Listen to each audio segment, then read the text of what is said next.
नमस्कार दोस्तों, मेरे चैनल पर आप सभी का स्वागत है। लीजिए प्रस्तुत है साहित्य अकादमी द्वारा पुरस्कृत कमलेश्वर का उपन्यास कितने पाकिस्तान का ध्वनि चित्र ऑडियो बुक भाग पहला।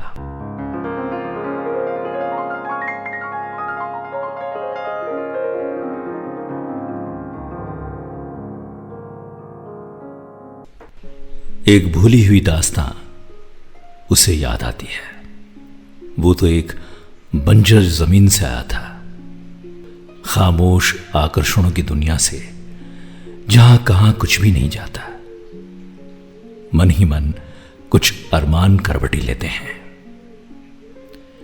अनबुझी इच्छाएं आती और चली जाती हैं, और कस्बाई सपने छतों पर फैले कपड़ों की तरह धूप उतरते ही बटोर लिए जाते हैं। कुछ अनकहे धुंधले से अक्स स्मृतियों में उलझे रह जाते हैं, जो न घटते हैं न बढ़ते हैं, बस पानी के दाग की तरह वजूद के लिबास पर नक्श हो जाते हैं। उसका पूरा कस्बा, उसके कस्बे का अपना मोहल्ला, मोहल्ले की कई खिड़कियां भी उसे मौन हसरत से देखती दिखाई दी थी। कभी कभी बरसात के दिनों में लौटते हुए पांव के निशान दिखाई पड़ जाते थे। ज्यादा बारिश हुई तो निशान पहले तो भरी आग की तरह डबडबाते थे, फिर देखते ही देखते मिट जाते थे। वापस गए पैर फिर नजर नहीं आते थे। कुछ आंखें थी, कहना तो बहुत कुछ चाहती थी, पर उन्होंने कभी कुछ कहा नहीं था। कहीं कोई काजल लगी आंख उलझी थी, किसी खिड़की में हल्की सी कोई परछाई, किसी में इशारा करती कोई उंगली, कहीं शर्म के लौटते हुए अंधेरे अरमान, और कहीं किसी मजबूरी की कोई दास्तां। अजीब थे दिन, नीम के झड़ते हुए फलों के दिन, कनेर में आती पीली कलियों के दिन, न बीतने वाली दोपहरियों के दिन, और फिर एक के बाद एक लगातार बीतते हुए दिशाहीन दिन। उन दिनों भविष्य कहीं था ही नहीं, एक व्यर्थ वर्तमान साथ था जो बस चलता जाता था। यह आजादी से ठीक पहले का दौर था।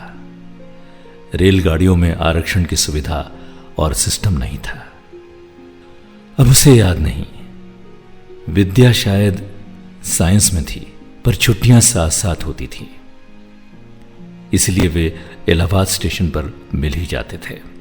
विद्या फतेहगढ़ की थी। 30 त्योहार और फिर गर्मियों की छुट्टियां।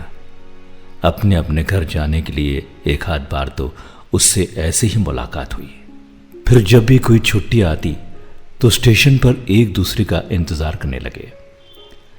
न मालूम ये कैसा लगाव था कि प्लेटफॉर्म पर एक तब तक रुका रहता था जब तक दूसरा आ नहीं जाता था। अनकहे तरीके से यह तय हो गया था कि छुट्टी होने वाले दिन की सुबह पहली पैसेंजर गाड़ी से ही सफर किया जाएगा। उन दिनों भी कुछ तेज एक्सप्रेस गाड़ियां चलती थी, पर उन्हें पैसेंजर ही पसंद थी। वो धीरे धीरे चलती और हर स्टेशन पर रुकती थी। उन दोनों को साथ साथ सफर करते छोटे छोटे स्टेशनों के नाम रट गए थे। अब बरमोली आएगा, अब मनोरी, अब सैयद सरावा, और फिर भरवारी और सिरायू, उसके बाद फतेहपुर, और फिर कानपुर स्टेशन के नाम वे साथ साथ पढ़ते थे। और किस स्टेशन पर कितनी जल क्षमता वाली टंकी विशाल कुकुरमुत्ते की तरह खड़ी है, यह भी उन्हें याद हो गया था। इंजन किस स्टेशन पर पानी लेगा, यह भी उन्हें पता था। कुछ ऐसा भी था जो दोनों को एक साथ व्यापता था। उनके मन की अनकही इच्छाओं के पल एकाएक एक साथ जुड़ जाते थे। अब यही जैसे भलवारी स्टेशन के समोसे, अभी विद्या कहने को ही होती थी कि वो बोल पड़ता था, खट्टी चटनी या फिर फतेहपुर की दही की पकौड़ियों पर मीठी चटनी। कभी कभी वो भागते पेड़ों में से किसी एक को सहसा एक साथ देखते थे, फिर कुछ स्टेशनों का साथ, और चाहते तो दोनों नहीं थे, पर कानपुर आ ही जाता था। विद्या वहीं उतरकर फतेहगढ़ वाली गाड़ी बदलती थी। कानपुर से उसे छोटी लाइन पकड़नी होती थी जिसका प्लेटफॉर्म आखिरी था। बीच में बड़ी लाइन के कई प्लेटफॉर्म थे। उन दिनों टाटा और बाय बाय नहीं होता था, फ्लाइंग किस तो था ही नहीं। खामोशी की गहराई ही शायद लगाव का पैमाना था। विद्या चुपचाप उतरती थी। वो उसका झोला या टीन का छोटा बक्सा या किताबों का बस्ता उठाकर थमा देने में मदद कर देता था। उन दोनों लेट होने वाली गाड़ियां भी एक दूसरे का इंतजार कर लेती थी। विद्या अच्छा कहकर पुल पर चढ़कर अपनी गाड़ी वाले प्लेटफॉर्म पर चली जाती थी। वो उसे छोड़ने या विदा देने नहीं आ पाता था, क्योंकि तब तक उसकी मेन लाइन की गाड़ी छूट सकती थी। कानपुर से उसका सफर शिकोहाबाद जंक्शन तक जारी रहता था, जहां से वो ब्रांच लाइन की गाड़ी पकड़कर अपने मैनपुरी पहुंचा करता था, मां के पास। शिकोहाबाद से मैनपुरी तक के 3 स्टेशनों के नाम तो उसे याद थे, पर कहां, किस स्टेशन पर पानी की टंकी थी और छोटे से सफर में कौन से पेड़ साथ दौड़ते थे, वे उसे याद नहीं थे। विद्या भी सफर में साथ होती तो शायद उसे वे पेड़ याद रहते। छुट्टियों से लौटने का दिन और इलाहाबाद तक जाने वाली पैसेंजर गाड़ियां भी अनकहे तरीके से तय हो गई थी। वो लौटते समय कानपुर तक मेन लाइन की गाड़ी से आता था, लेकिन कानपुर से पैसेंजर ही पकड़ता था। छोटी लाइन से आकर विद्या उसे प्रतीक्षा करती मिलती थी। मिलना, प्रतीक्षा और साथ साथ सफर करना, ये 2 साल चलता रहा। फिर वो वर्ष भी आया। गर्मी की लंबी छुट्टियां हुई। वही इलाहाबाद स्टेशन, वही पैसेंजर गाड़ी, लेकिन इस बार स्टेशनों का नजारा कुछ बदला हुआ था।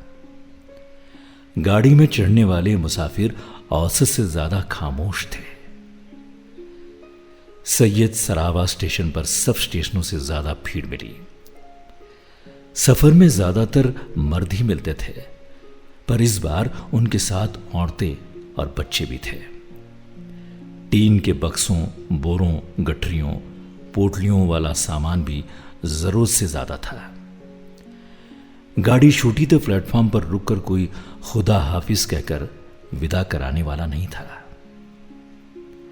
मुसाफिरों में चलती आपसी बातचीत के दौरान पता चला था कि वे किसान खानदान पहले अलीगढ़ जा रहे थे, वहां से पाकिस्तान चले जाएंगे। आखिर कानपुर स्टेशन का यार्ड गुजरने लगा। गाड़ी की रफ्तार धीमी पड़ने लगी। विद्या को तो यही उतरना था। प्लेटफॉर्म आया, विद्या उतरी। हमेशा की तरह उतरकर उसने विद्या को सामान थमाया। तब विद्या ने इतना ही कहा था, शायद आगे की पढ़ाई के लिए मैं अगले वर्ष ना आ सकूं। क्यों? घर वाले यही चाहते हैं। ये एक सहज सूचना थी जिससे दोनों ने ही कुछ असहज महसूस किया था। उनके बीच अलिखित और अव्यक्त भावनाओं का रिश्ता तो शायद बहुत गहरा था, परंतु कहीं कुछ ऐसा नहीं था जो उन्हें कोई उत्तर मांगने के लिए विवश करे। आखिर छोटी लाइन की अपनी गाड़ी पकड़ने के लिए वो पुल पर चढ़ने लगी। विद्या की गाड़ी छूटने का समय हो रहा था और उसकी गाड़ी भी छूटने को थी। और बस तब इस दास्तां में इतना ही हुआ था कि पुल पर पहुंचकर अपने प्लेटफॉर्म की तरफ मुड़ने से पहले विद्या ने अपना रुमाल ऊपर से गिराया था। उसकी गाड़ी उसी समय आखिरी सीटी देकर खिसकने लगी थी। उसका डिब्बा भी काफी आगे था। उसने रुमाल को गिरते हुए देखा था। उसके लिए वो अटका भी था, पर प्लेटफॉर्म छोड़ती गाड़ी को वो नहीं छोड़ पाया था। सफर तो सफर था, और फिर डिब्बे में उसका झोला लावारिस पड़ा था, जिसमें उसकी किताबें, कॉपियां और कल में थी। विद्या का रुमाल तो वो नहीं उठा पाया, पर अपने सफर को भी वो नहीं तोड़ पाया। चलती गाड़ी में वो चढ़ा और अपनी जगह आकर बैठ गया। आगे सफर जारी था, उसका भी और उन मुसाफिरों का भी जो अलीगढ़ होते हुए पाकिस्तान जा रहे थे। विद्या का भी जो गाड़ी बदलकर फतेहगढ़ की ओर चली जा रही होगी। बैठे बैठे वो यही सोचता रहा कि अगले साल अब विद्या नहीं आएगी। इसका सीधा मतलब यही है कि उसके घर वालों ने कहीं उसका रिश्ता तय कर दिया होगा और इन्हीं गर्मियों में उसकी शादी हो जाएगी। शिकोहाबाद जंक्शन आया तो वो उतर पड़ा। उसे मैनपुरी वाली गाड़ी पकड़नी थी। पाकिस्तान जाने वाले मुसाफिरों का सफर अलीगढ़ की तरफ जारी था। उन गर्मियों के बाद फिर विद्या उसे नहीं मिली। पता नहीं वो कहां किस सफर पर निकल गई। बस इतना जरूर हुआ कि जिंदगी के इस लंबे सफर में जब भी वो कानपुर स्टेशन से गुजरा तो वो रुमाल उसे हमेशा उसे गिरता हुआ दिखाई देता रहा। दिखाई नहीं देता रहा, वो रुमाल सचमुच गिरता रहा। वो रुमाल आज भी गिरता है। फिर कई बरसों के बाद जब वो कई नौकरियों और कई शहरों को छोड़ता हुआ शहर बंबई में टिककर काम करने लगा तो उसे एक अजीब सा रहस्य भरा खत मिला। उसका लिफाफा खुद अपने सफर की कहानी बता रहा था। वो उसके कई पिछले पतों से रीडायरेक्ट होकर उस तक पहुंच ही गया था। उसने कई बार कटे हुए पतों को देखा था, ज्यों का त्यों था। मेहरबान हाथों ने अलग अलग लिखावट में उसका नाम पता दर्ज किया था। अब उसे लग रहा था कि खत अगर मन से भेजा जाए तो कई जन्मों के बाद भी पहुंचने वाले तक पहुंच ही जाता है। 5 पतों से लौटे हुए लिफाफे को उसने बहुत एहतियात से खोला था। मजमून पढ़ा तो रहस्य बहुत गहरा गया था। लिखा था, अदीब आलिया, किसी को दे के दिल कोई नवाजे फुगा क्यों हो, न हो जब दिल ही सीने में तो फिर मुंह में जुबा क्यों हो। किया गमखार ने रुस्वा लगे आग इस मोहब्बत को, न लाए ताब जो गम की वो मेरा राजदा क्यों हो। वफा कैसी कहां का इश्क जब सर फोड़ ना ठहरा, तो फिर ये संगे दिल तेरे ही संगे आस्था क्यों हो। खुदा हाफिज। खत में कोई नाम नहीं था, पता भी नहीं था। उसे खत के संबोधन ने ही चौंकाया था। एकाएक उसका ध्यान विद्या की ओर गया था। मजमून में जो बात की, जो अनुगूंज थी, वो उसकी ही हो सकती थी। और फिर अबीदे आलिया वाला संबोधन, शायद वो उसकी जिंदगी की खोज खबर लेती रही हो। अंदाज से उसने पहला पता लिखा हो कि शायद खत पहुंच जाए। फिर तो पते मेहरबानों ने बदले थे। लेकिन सबसे ज्यादा हैरत में डालने वाली बात तो ये थी कि विद्या तो साइंस की विद्यार्थी थी। उसे हिंदी तो फिर भी आती थी, लेकिन उर्दू का तो एक हर्फ भी नहीं आता था। और फिर अंत में खुदा हाफिज। नहीं, ये विद्या तो हो ही नहीं सकती थी। ये और कोई भी हो, विद्या नहीं हो सकती।